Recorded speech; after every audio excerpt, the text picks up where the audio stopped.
Morning. I'm sure you've already had lots of expertise from somebody else this morning, so you're going to get probably not much of mine, depends on what you ask. I've been around in the music industry for a while, starting as an artist, and I still am an artist.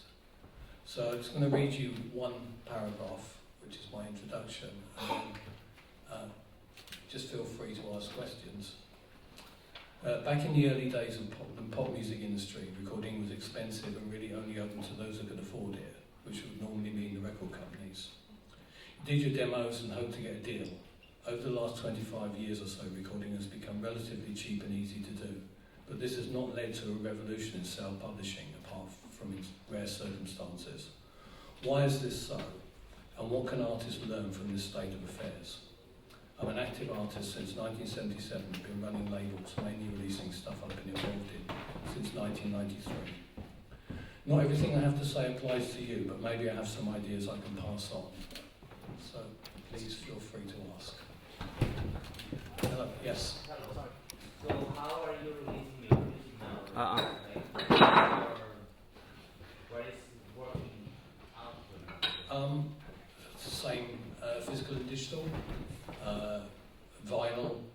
Vinyl has become incredibly important in the last few years. I mean, to such a point now that you have to plan releases around vinyl manufacture times, which is a kind of weird state of affairs. So to put out an album, which I'm planning like end of March next year, I mean, mixes have to be delivered at the end of October in order to get it into the production to make the vinyl. And if you don't have the vinyl at the time of release, if you have a release which is big enough that you might make a chart, you could actually not chart with it. This actually happened. This actually happened to the last Wire album. We didn't have the vinyl at the time of release, so it's a kind of a lesson. So vinyl is not the biggest selling necessarily, but it's kind of considered the most important. CDs are still important. Don't believe anyone says CD is dead. CD is not dead. It's still selling. Finding ways to make CDs attractive is actually quite an interesting proposition. For example, I don't think anyone would choose to release a CD in a jewel case anymore because they're ugly, they break. So a digipack would be the minimum. But actually, there's nothing to stop anybody making any kind of release as a CD. See, the CD, I've done CDs which are basically books. You have a book and you have the CD with inside it. It means that fans will have something additional to just having a couple of small surfaces to look at. Digital continues to be important. Digital sales, you have iTunes, Amazon Music, all of those places. Streaming is important. Streaming has become more important.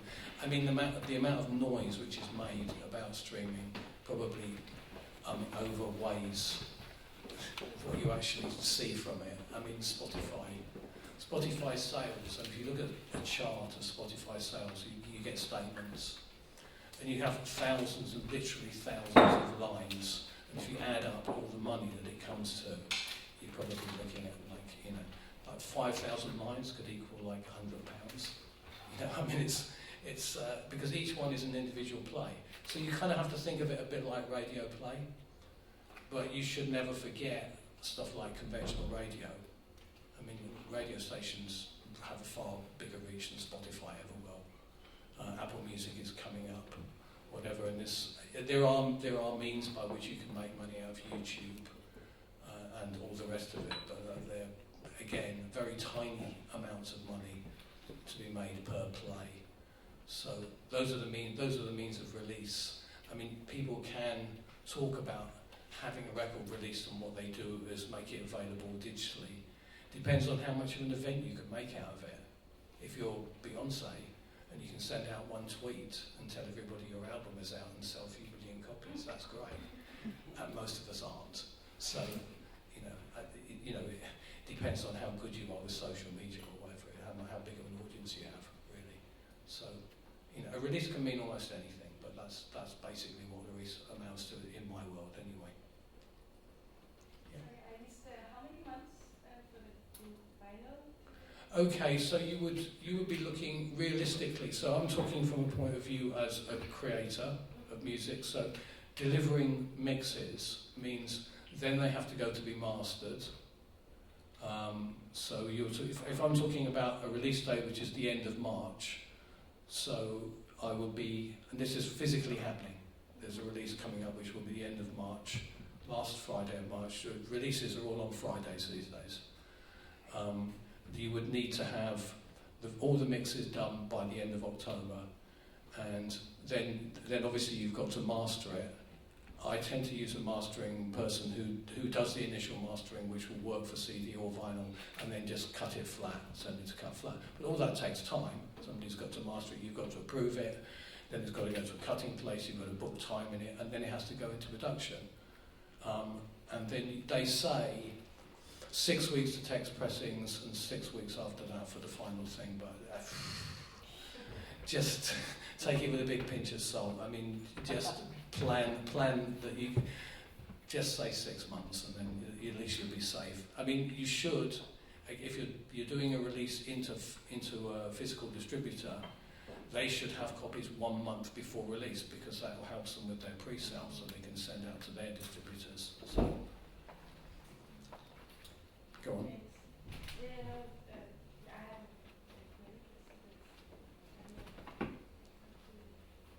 Sorry, I didn't hear what you said. No, just keep on going, but if there's anything you would say, Yeah, I mean, as I say, you asked me about specific things. I could come with a big list and say, because I think it's different for every. It's not only different for every person and every artist, but also for every generation. How you actually see these things. I mean, if you get 10,000 plays on SoundCloud, are you a star? If you haven't actually sold anything. I mean, SoundCloud, I choose SoundCloud because SoundCloud, there's a process going through now in order to get paid from SoundCloud. SoundCloud has been, up to now, a piece of promotion, basically. For me, this is really important. If you're an artist, especially if you're a young artist, the idea that somebody loves what you do is fantastic. But if you want to, career is a horrible word, but if you want to spend time doing and perfecting your craft, you need to get paid. Because if you don't get paid, then you have to get a job. And then you're doing the job and you're not doing the art. And it is possible to live from it. You have to be smart. You have to know about a whole lot of things that you don't want to know about. But you still, you have to figure out your ways of doing it. So understanding where all the revenue comes from is really important. I mean, there is still a situation where young musicians in their 20s will basically do something that attracts a bit of attention, and somebody comes along and says, I'll release it, and then it gets released and whatever, and they maybe receive a little bit of money or don't receive anything. And in the end, there's a little bit of noise about it.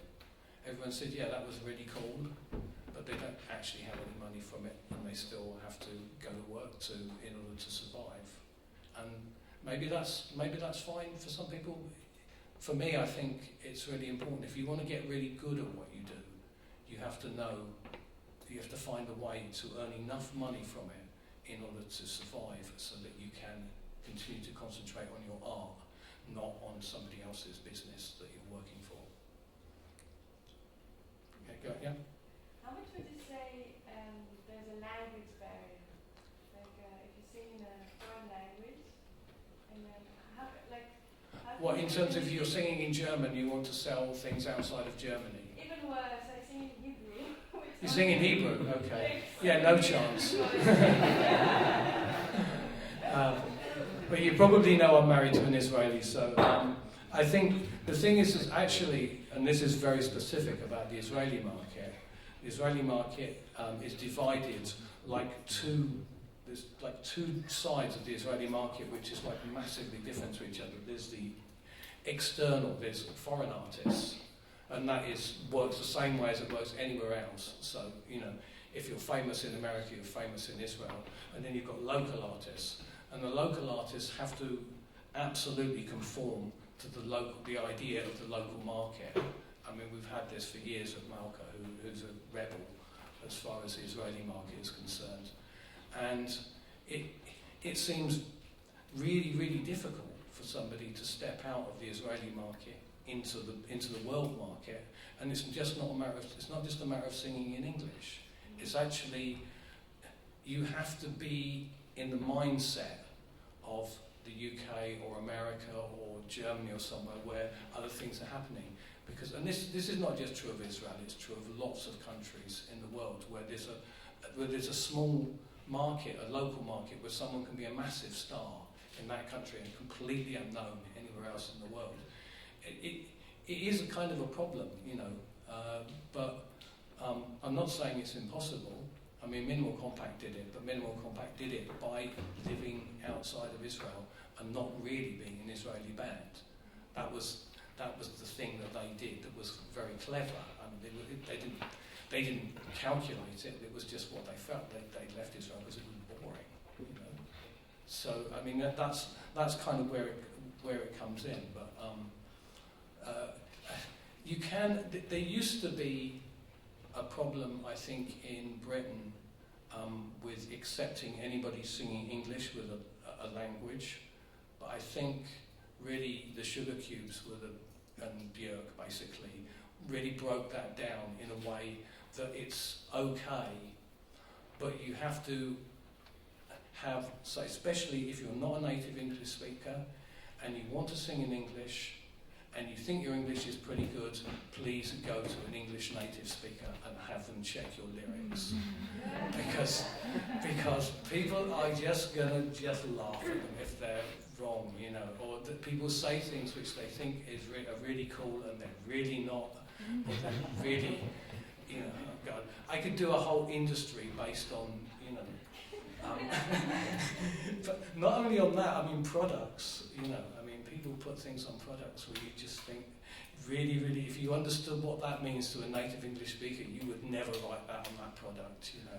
I mean, it's really important, you know, it doesn't, you know, you can maybe get away with it, you know, once if you're kind of funny and it kind of works, but if you're a serious artist, you really don't want to be in that situation where people don't take the lyrics seriously because you just didn't check them first. Go on, the other person in front. From Tanzania. Wow. Well, you talked about demos and Nachwuchs, you know, everyone's from Nachwuchs, but from where I come from, the type of music I do, because I'm a singer-songwriter, I sing soul, jazz, R&B. Yeah. And where I come from, it's not very popular at all. I have zero chance to make it there. Not just the genre of the music I do, but also if you like you use English in your songs or your music, you have zero chance. You have to use Swahili. And for me, my target market is like it's in Europe or America or anywhere that my music is popular. Let's say there's soul, jazz, and R&B. What would you advise me to? What should I do to to get the attention of the labels, to get signed, or to just get the market that I want? But one of the things that I'm trying to do is here, participating in these workshops, doing the meetings and other step I was trying to do, maybe to get connection and stuff. If you have anything in mind, just tell me what should I do. There's no magic bullet. There's no general answer. I mean, London is full of artists from everywhere in the world who are trying to find a way, and in the end, what they do is they become Londoners, and then they understand how it works there, and then they use the means of doing that. If you come with an attitude like, yeah, I want to break into the UK market or the German market or wherever, you have to live it. You have to understand where it is that you're trying to sell records, because if you don't understand the psychology of the place where you want to sell music and how they can understand you, then you don't have to become. You have to become wholly. You're Tanzanian, you're not British, but to have an identity which somehow people can relate to. I think, and it really doesn't really matter about the style of music. I mean, we have really good friends. I don't know if you've heard of the band Boning, and they're a Japanese. They're all Japanese, but they live in London. They don't think of themselves as a Japanese band. They're a London band, and this is the mindset that they come from. And they're bigger in London, in Britain, Europe, America than they are in Japan. Because they have that mindset of like, we're here to do this thing, so you should, if you're serious, decide where it is that it's most comfortable for you to be, and where the people who make the kind of music that you like are, and be in that place. Find a way to be in that place. I think it's really to stay in Tanzania, unless you're very lucky, and you meet someone who you won't find a way. And there's no guarantee of success. London, LA, New York, Berlin, I'm sure also are full of people who are trying to make something work, and they get so far, and then I don't know. That's all I can say. I hope that doesn't make you feel too depressed. Yeah. So from what I understand, there's a like, I heard an announcement recently that Apple is going to start fading out the iTunes store and solely depend on streaming. So now that there's this whole move with technology of, because you were talking about how each generation feels things differently. Yeah. How there's now this whole move towards better streaming royalties at Apple Music, but fading out the idea of purchasing, but their technology doesn't match like CD compatibility. So like on a laptop you can't put in a CD anymore. So do you think that it's going to cause like the same resurgence in technology like vinyl did, where vinyl was then seen as vintage, and they everyone sort of like had this like nostalgia towards it, so they were purchasing it again. Do you think we'll see like a bigger resurgence in CD purchasing than there is now, because people are going to want like stereos and other technologies and like physical copies, like because of that same type of nostalgia? It's a great concept. I like it. I think that's a really interesting point.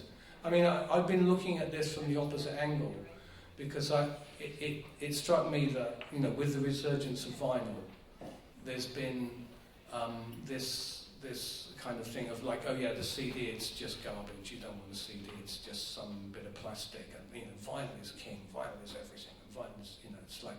I come from a generation in which vinyl was all scratchy and like, and you've got CDs. CDs were great because it didn't have scratches on them. That was the big advantage of them. And I think my approach had been why I did a record in 2013 called Change Becomes Us, and I thought it would be really interesting to do something that was called the Special Edition, which was a hard-backed book, 80-page book, with the CD inside it. We did it in an edition of 1,000, and obviously you can sell it for a special price. We have a big enough market to be able to sell something like that, mail order only. So this was like, and my idea, the shape and size of it is the size of a 7-inch, because my thought was actually, I don't know if anybody knows this, but the original vinyl release of the Beatles' Magical Mystery Tour was a book with 2 7-inches in it.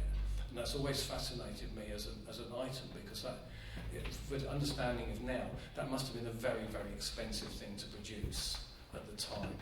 And I'm sure that the record company or nobody made any money out of it at all. It's a crazy idea, but I like that format. I like that. It's the shape of a 7-inch, but it's a book, and it's also a CD. So the CD is the extra thing that you get, but it's the music, it's the core of it, but somehow something around it. So I think the idea of some kind of revival of CDs, I certainly don't think CDs are going away. I think that's an interesting idea. As to whether Apple will actually phase out iTunes. I'm not sure. It could be going the same way, like this whole discussion about they want to take headphones off the next iPhone. I think they're crazy. I think they're completely crazy. I know it's old technology. You just put this plug in this hole and then you hear the music from the headphones, but everybody understands it. You don't have to have some kind of USB connector or Bluetooth or whatever, you know. And then if it goes wrong, you can't even hear your music. You know, that's just crazy. I mean, you want people actually still want simple solutions. And I'm also not sure about this, like streaming to replace purchase of digital. Like, okay, streaming is great if you're in your house, you're on Wi-Fi.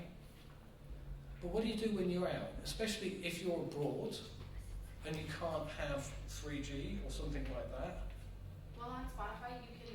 This is what trips me up about Spotify. And I'm on Spotify. I'm a singer-songwriter and I'm creative marketing. So when you use Spotify, you can click offline, and then all of your songs that you would now be streaming, like technically streaming, go offline, and you can walk around a But just city. if you're paid. Yeah. I mean, I have a student account, so it's. I don't know what the. 10 euros. What those. But yeah, no, you have to pay. You are the idea. If everyone expects to get music for free, then we're finished. Yeah. No, you're right. But I think it's a bit difficult for us as an artist to have the balance between, I said it before, between the streaming, because everyone wants the music for free, and we as an artist, for me it's difficult to decide should I give one song for free and the other for maybe 1 or 2 euros per song. Yeah. And it's a balance. That's a very difficult thing. In a way, you can look at the one for free as being a piece of promotion, but then if that's the only song of yours that anyone ever hears, because that was the free one and no one bothered to pay for anything, then that's also really bad. It's a really difficult situation. I think that, you know, not only that, you have now, we're 2016, like we're 50 years since the release of Revolver, and that's a continuous pop music culture. If you were in your early 20s in 1966, you would not have been even slightly interested in music which was 50 years old. Not even slightly. So you're competing, when you're putting your song out, you're competing with every release that's ever been made in the last 50 years for people's attention. And people don't have the concept, which is my generation's concept, but not your generation's concept, of a timeline in music has completely gone. It's not about, this music is old, so therefore it's not relevant. It's everything is relevant. So you're in a really, really difficult situation as to know what to do. And in the end, probably playing live might be the way, you know, the only way anybody makes money. But then you've got to get people to your gigs. How do you get people to your gigs if they don't hear your music? You know, it's a really vicious circle. Can you share your experience, like in the music world? How did you get by, or what drove you forward? Well, I've gone through the whole gamut of it. So when Wire first got their record deal in 1977, I mean, it was just, we were so pleased that anybody was interested to hear our music. I mean, you just sign everything, you know, you don't care. You know, not only are they going to release your records, they're going to give you money as well. Well, how cool is that, you know? And it's like you have no idea of the, you know, no artist, when they start, has any idea of the value of their own music. How can you? You know, it's just some song you wrote, you know. And then, you know, 40 years later, people are still interested in it. Now we're still in like a fight about how to actually own that music ourselves, you know. So, in a way, my experience of it has been like in the 70s, it was like major labels. In the 80s, it was indie labels. And from the last decade, it was actually running, well, actually from the 90s when Malcolm and I started Swim, running your own label and then understanding like you're more sympathetic in a way to record companies, but also you understand how they're making a lot of money. I mean, the major labels, the way that works is basically they pay money advances to artists, and they expect only a small percentage of those to succeed. And the ones who make the money actually subsidise the ones that don't make the money, which is kind of egalitarian in a not very good way. So there's no perfect system, and then there's lots of independent labels who don't pay anybody anything. But that's partly because they don't make any money themselves. It's really hard, and everybody wants vinyl. Vinyl is really expensive to make. Takes long, as I've said, and in the end, nobody makes much money out of it apart from the vinyl manufacturing plants. I mean, it's a kind of crazy situation. I mean, sometimes I despair of how I just look and I think, if I was a young artist now, what would I be doing?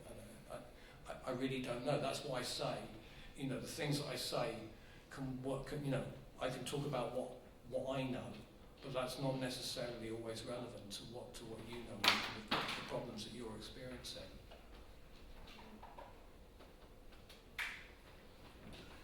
Anyone else got any questions? Yes. So you are playing live. Do you think it's not possible to succeed being a pure musician, like studio musician?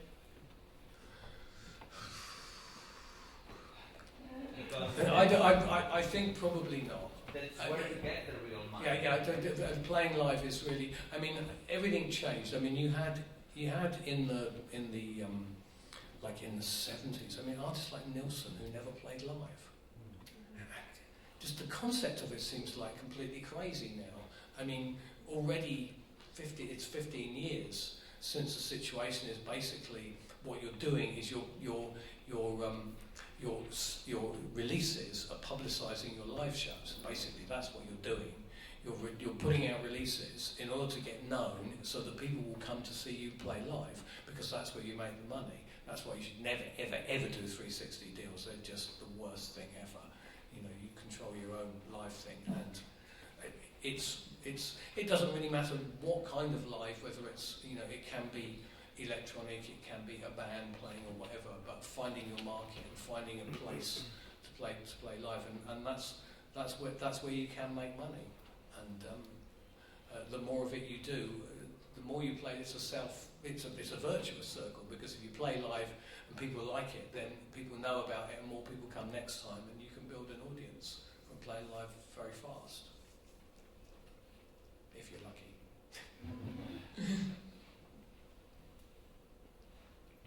Any more? I don't know what the timing is here. How long am I supposed to go on for? I can still go. Yeah, only if people have got questions. Hello. Yep. Hi, Dan. So you were saying that you paired your CD with a book. Yeah. Do you think that when you pair it with something else, it's almost like more of an incentive, especially for like more loyal fans? So at a record label that I work at back in New York, we did a conceptual artist did cover art with one of our artists, and then we had a 64-page cover booklet with like John Moldessari art, and then we wound up selling it to museums. Do you think having something like that, though, is a very niche market, will make it more viable to cross mediums? I think it so depends on who the artist is. I mean, I know why I can pull off stuff like that, because we have a big mailing list, and we say, a new release will sell. So and what we don't sell by mail order, we can sell at shows. So you don't need to go through conventional distribution, because there's always a problem with conventional distribution, and anything which doesn't fall into standard formats is, if it gets to a record shop, where do they put it? If it's the wrong shape, they have racks for CDs and racks for records. So they've got to have a way of being able to present the product. And if it's a book, you're not going to sell it in bookshops. So I think people will be interested in something, A, because it's an interesting collaboration, and the idea of selling stuff into museums, I think, is fantastic. I mean, I've always fantasized about being able to do that and trying to figure out how to do that, because I think that's every museum has a shop, and something which is kind of cool, and people go, oh yeah, I've heard of that artist. Well, that's an interesting thing. It's for sale in the museum. They may actually be more inclined to buy it there than they will buy it in a record shop, or maybe they don't go to record shops or whatever. So, I mean, I think niche product is a really interesting area, and I'm personally interested in it. But it's not something you would do with a new emerging artist, because basically an emerging artist needs to just get their work out to as many people as possible, in really probably the cheapest way possible as well. So their fans are not going to pay $50 for a book, but they pay $1 for a track or something like that.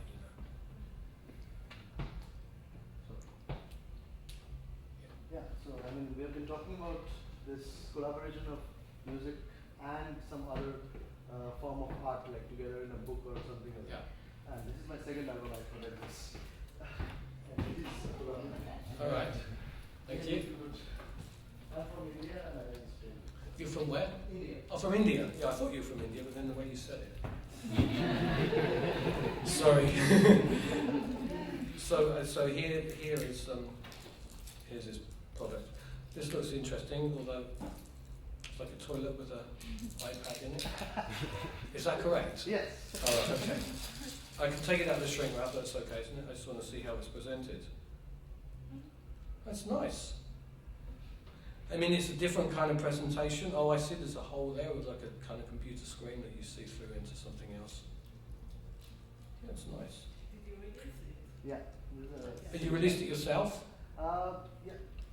It is DIY. I mean, it's our friend's record label, so it's difficult to get this kind of music released in our country. But Well, I think probably in India it would be. I mean, I haven't been in India for a long time, but I don't remember there being a big market of. it's instrumental. It's like a trio, jazz rock trio. Nice. I think in order to, if you're interested in attracting attention with a piece of product, I mean, it's always good to have something which is not standard. Yeah. Because then when people will look at it and wonder what it is. If something looks the same as every other release, then maybe that is, that's a downside. But again, it really, really depends on the genre of music. When you describe the genre of music, so that's going to be something that would work more in that kind of genre than if someone who's doing more like pop stuff or a singer-songwriter or something like that, who's really going to want to be doing something different. Yeah. Thank you. Is this for me? Yes. Definitely. All right. Not just for opening. You can hear it as well. Yeah. Can I just ask you, I don't know if I got it, but what is your book about? Which book? The book that you were... I was referring to, so it's just about the record. Okay. So it was a record that was, it had a strange history because in the 70s, Wire made 3 albums and then stopped, but we had enough material for the 4th album, but it never came about and got released. So it kind of became a project of something to do. It was a kind of crazy project. Let's look at that material and see if we can do something with it. In the end, we completely reinvented it and made it into just like it became like the next album, basically.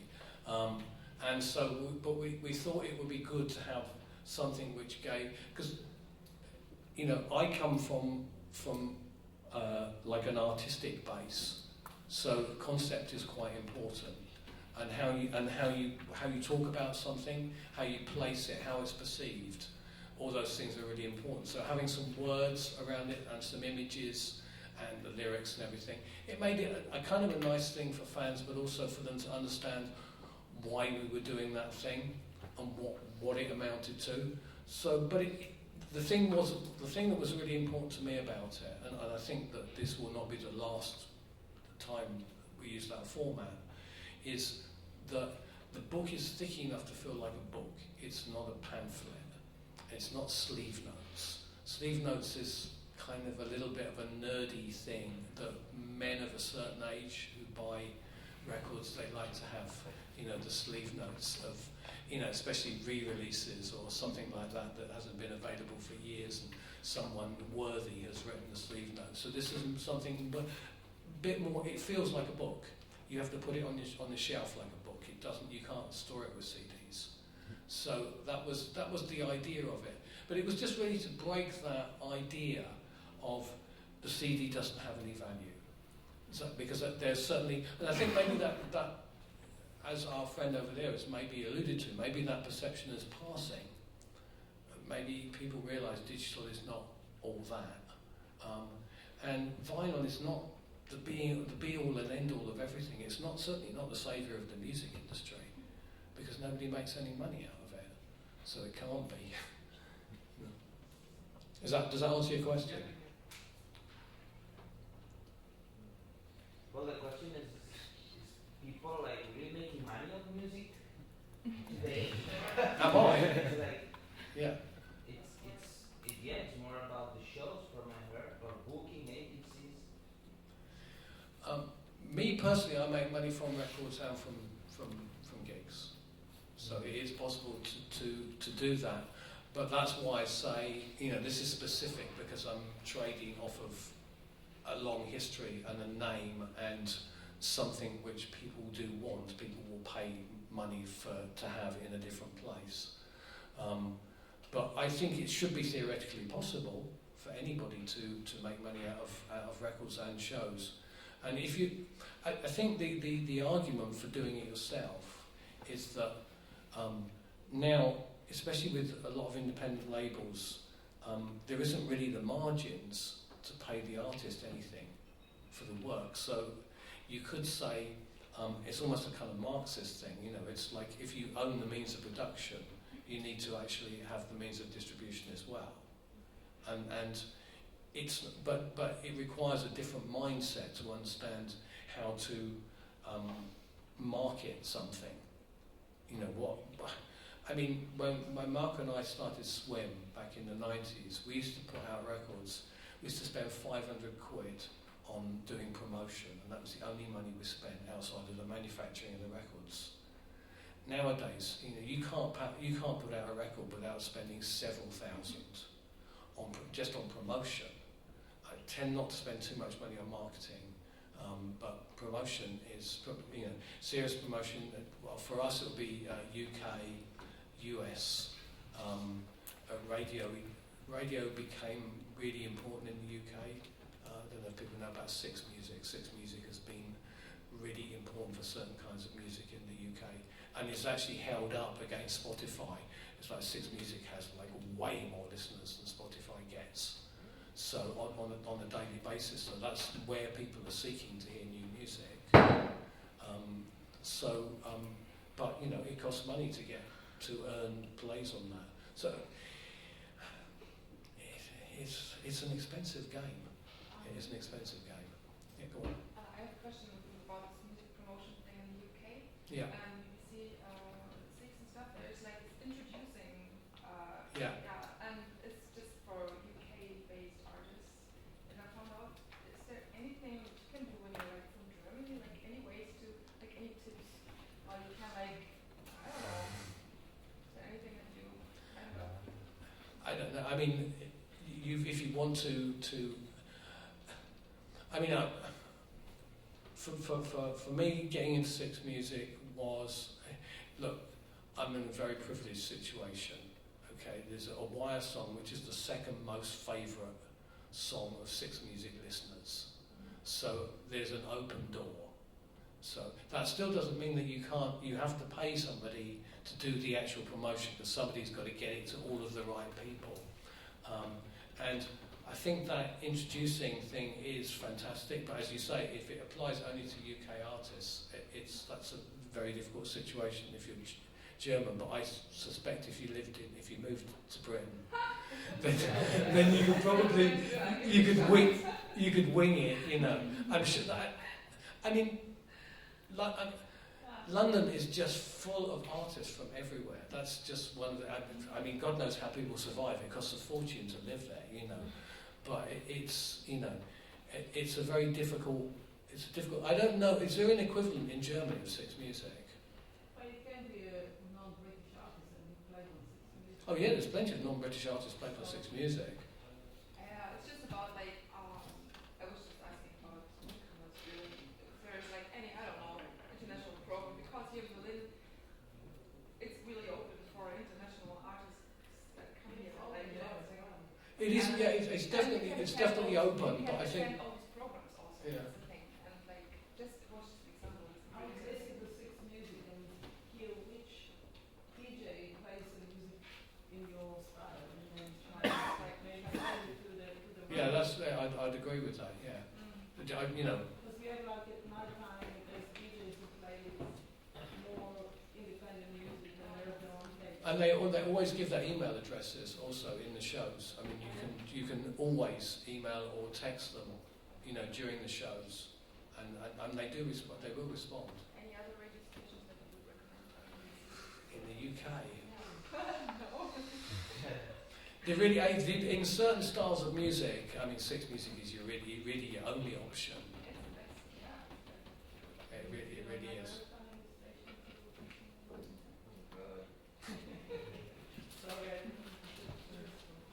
I've got something. It's a bit about you and your career. Yeah. You were saying that you signed when you were relatively young and naive. Yeah. Did you face pressure because of this to kind of stick with what your fans knew and knew of you? Did you still feel like you had freedom as your career progressed, or did you feel kind of trapped somehow? Because and you were saying before about knowing how to make money and knowing where the market is. Yeah. So because you knew what your fans wanted, I guess from the beginning, did you feel kind of beholden to that? I think knowing what fans, I didn't know what we didn't have any fans in the beginning. Yeah. We just had people who were scared of us. But I think the thing was that the culture, but we signed to EMI in 1977, the culture was still a hangover from how it had been in the early 70s, which was kind of a gentleman's club. What happened was that this guy Nick Mobbs, who was the head of A&R at Harvest, had signed Pink Floyd, and nobody in the company had understood anything about Pink Floyd, and then suddenly Pink Floyd had become massive. So it was like, well, basically what we have to do is sign these artists and then, you know, kind of give them money to make records and support them, because we don't understand what they do anyway. So that was kind of the culture when we went there. By the time we left, the culture had changed to, you know, you've got to do hits and all the rest of it, but we were already out the door by that point. So there wasn't really any pressure. And the bad thing about it was they pay for your recordings and they give you an advance. So we had enough money to live on. We didn't make any money on the road at all. And there was no connection. We didn't understand any connection between the amount of records you sold or the amount of people that came to the gigs and what you saw in your pocket, because the only money you ever saw was from the advance, which is kind of a really poor way to educate artists. I'm really glad in many ways that system really doesn't exist anymore, because artists always need to understand that what they do doesn't exist in a vacuum. They can be you can do whatever you like in whatever way you want to do it, and if you can find an audience for it, then that's what you've caused. Yeah. And I personally, I'm not the kind of person who would feel trapped by anyone's expectations of me, you know, and I'm known for being completely contrary. So if someone expected me to do something, I would probably do the opposite, just to be. But that's what the audience expected. Yeah, and by now the audience is well enough trained to understand that that's how it's going to be, you know. And I think there's no, really honestly, I don't see that anyone should be feel like they need to do something in a certain kind of way in order to be successful. Nobody ever got successful by doing what they think somebody else wants. They have to do what they want to do and what resonates with them, and then they can find it. And if what you do is completely and utterly left field, then you maybe find a very, very small market for it, and maybe you do definitely have to have a job besides. But that's the reality of it, you know. But you know, if you and if you know, even artists who are incredibly popular, they're successful because they actually love what they're doing. I mean, you might think what they do is horrible or boring or stupid, but they wouldn't be doing it unless they somehow connected with it. I think people can tell. You know, music is a great emotional communicator. You feel what people, you know, want to express through their music, whatever it is. Maybe you like it, maybe you don't like it, but you have a sense of the person, a sense of the people involved. You can't. Any amount of money, any amount of industry, any amount of anything is never going to take that away. That is the basic connection. You do something, and people either like it or don't like it. They feel something from it, and that's your basic thing. In the brochure, you talk about the USP of an artist, and that's also, I think, kind of a strange concept, especially like coming from a punk background as you are. But how did you learn to find your own USP, or was it something you always knew? I deliberately use the term USP because it doesn't come out of art, it comes out of business. And it's actually came from, in the 90s, I was involved with something called Post Everything, and we were a company that were doing mail order and also digital, and it was way before anybody else was doing it. I mean, we had streaming radio over what was basically a dial-up connection in those days. I mean, a lot of the things were there that you would now find in other places, and plus curated content. You know, it doesn't exist anymore because obviously it failed financially, and but it was something that we developed between us, this idea of like, if you're going to do something in the world, then you do need a USP, a unique selling point. You need to be the thing that you are. And with art, with musicians, this is like, you know, what distinguishes you from every other person who does? You know, like, you know, I'm whatever artist. You know, I'm a death metal nose flute player. You know, just the fact that you're making that combination, that's your USP right there. You know. But, you know, I'm a singer-songwriter. Yeah, there are a billion singer-songwriters. What makes my kind of singer-songwriting different to somebody else's? You know, and you have to think about it in those terms, you know. You have to say, what do I have that nobody else has? What is it about me that makes me special, that's going to make people interested in what I do, as opposed to what somebody else does? And also understand other people who do things similar to what you do. Do you want to be part of a scene? Being part of a scene is usually not a great thing, because scenes last and then they die, and you will die with the scene. So you need to be separate. So, you know, I think when Mark and I first started Swim, we used to get lots of demos. Like it was, in those days it was cassettes. And we used to have this kind of the brutal demo breakfast, where we would just go and we'd give everyone like 5 seconds. If we weren't convinced in the first 5 seconds, you're never going to convince us. So then there would be people that we would get through the first track and think, you know, that's pretty good. And then the second one would be rubbish. You go like, well, these people obviously have no idea. They know how to put together one piece of music, but they didn't know what to follow it with. So having a concept of yourself outside of yourself, which is it's kind of a weird concept, but it's actually what you need as an artist. You have to somehow understand how other people might see what you do, to know what's good about what you do. That's the hardest thing for artists to know, but it's probably the single most essential thing for any artist to know. What it is about me that makes me special. Did you always know?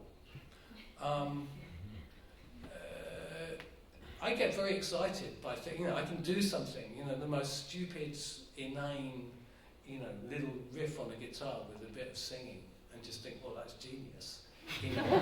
And not because I think I'm clever, somehow it just comes through, it just, how does, I think concept and art is a really interesting thing, because I think that most artists who are conceptual, actually the concept always comes after the art. you do the thing that actually art is dumb. What you do what you do for the most spurious and ridiculous reasons. If that felt good, wasn't that really stupid? That's the most stupid riff I could think of, and that's kind of how things come about. It's just like that. It's kind of innate. It's trying to be too clever about what you do it probably doesn't help unless you're doing math wrong, of course. But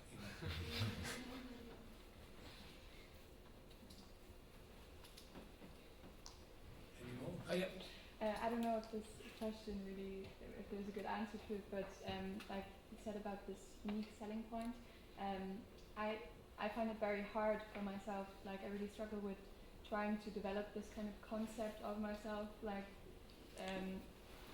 that someone else might perceive.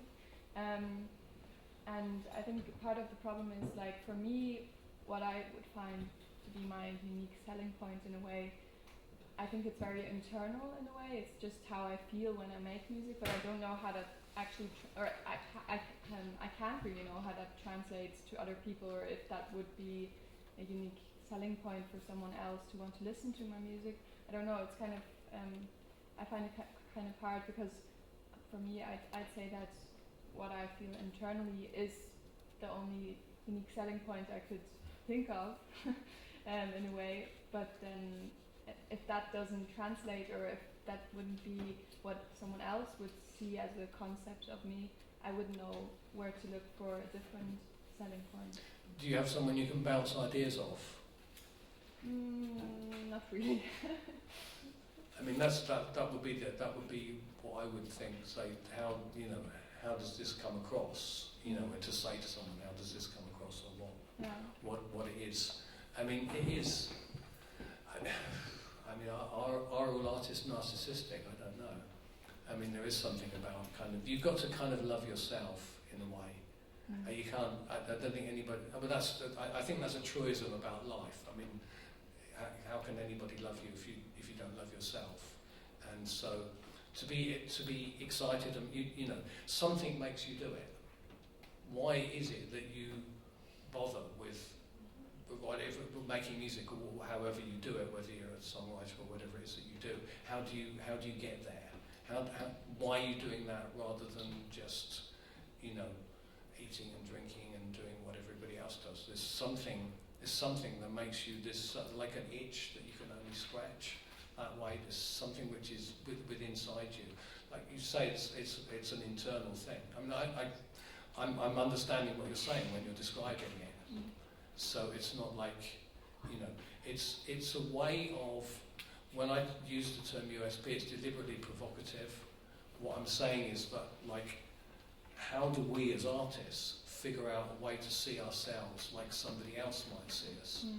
And that means we're probably completely deluded when we're doing it, but still, that's something you know. Why is it?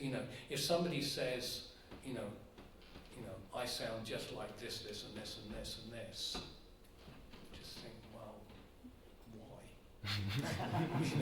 I mean, you can, it's good to have a touch point, of course. It's good, to say, if you're a songwriter, that it sounds, I don't know. I mean, it's to have a point to touch, but on the other side, you have to ask the question, does the world need another one of those, and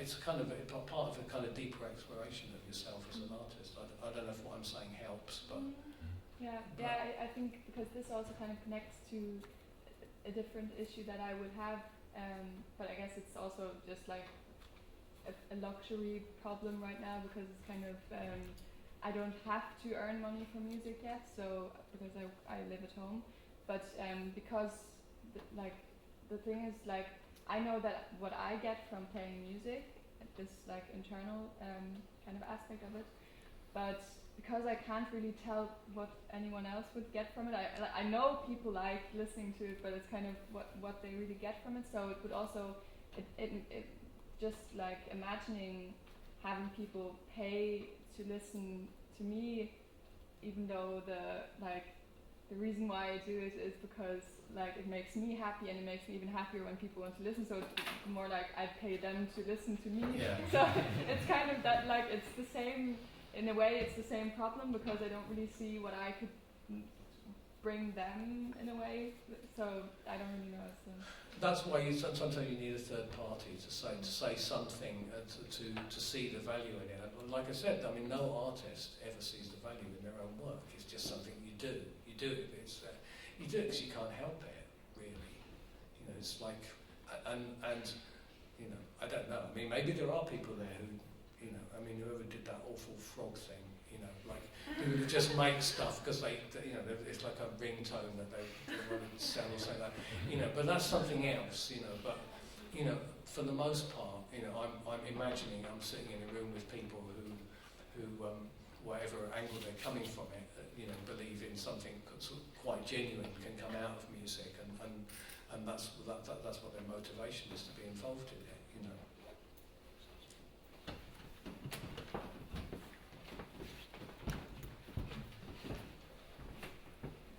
Okay, I think the lady at the back's just told me that that's it.